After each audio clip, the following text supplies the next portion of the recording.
안녕하세요, 물고기입니다. 이번 키 케이스는 기아 오버튼 스마트 키 케이스입니다. 시작 전 손가락 스트레칭을 해줍니다. 비벨러로 안쪽 모서리를 다듬어 줍니다. 비벨러로 모서리를 다듬으면 마감을 더 깔끔하게 할 수 있습니다. 토코너를 발라 단면을 마감합니다. 비벨러로 다듬어진 모서리를 꼼꼼하게 발라줍니다.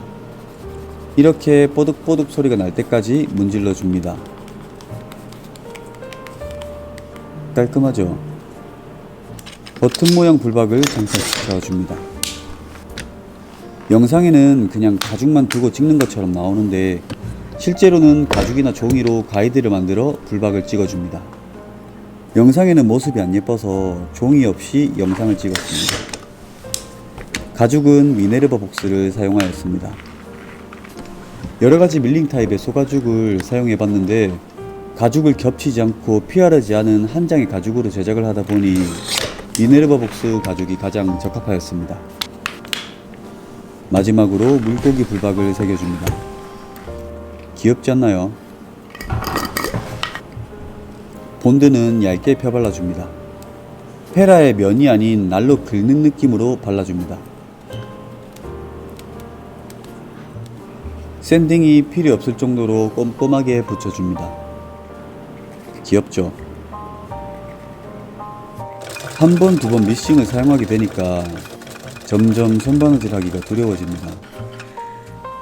그래도 웬만한 소품은 여전히 손바느질로 제작하고 있습니다. 확실한 건 미싱보다 손바느질이 튼튼하고 이쁘기 때문입니다. 사포질을 하고 나면 음면이 껍데기처럼 일어나게 되는데 그 부분을 비벨러로 깔끔하게 정리해줍니다. 단면 마감의 핵심 포인트는 토코너를 바르고 문지는 것도 중요한데 샌딩을 꼼꼼하고 완벽하게 하는 게 가장 중요한 것 같습니다.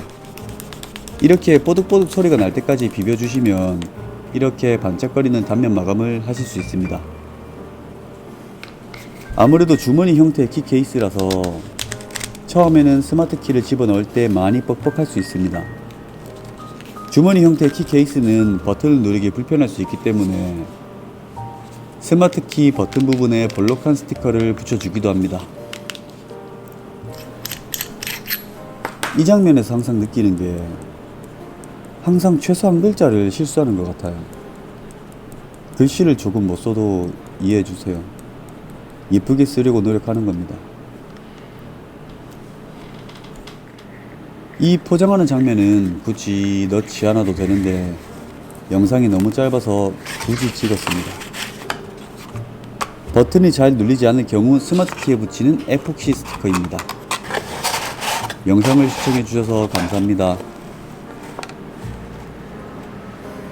끝.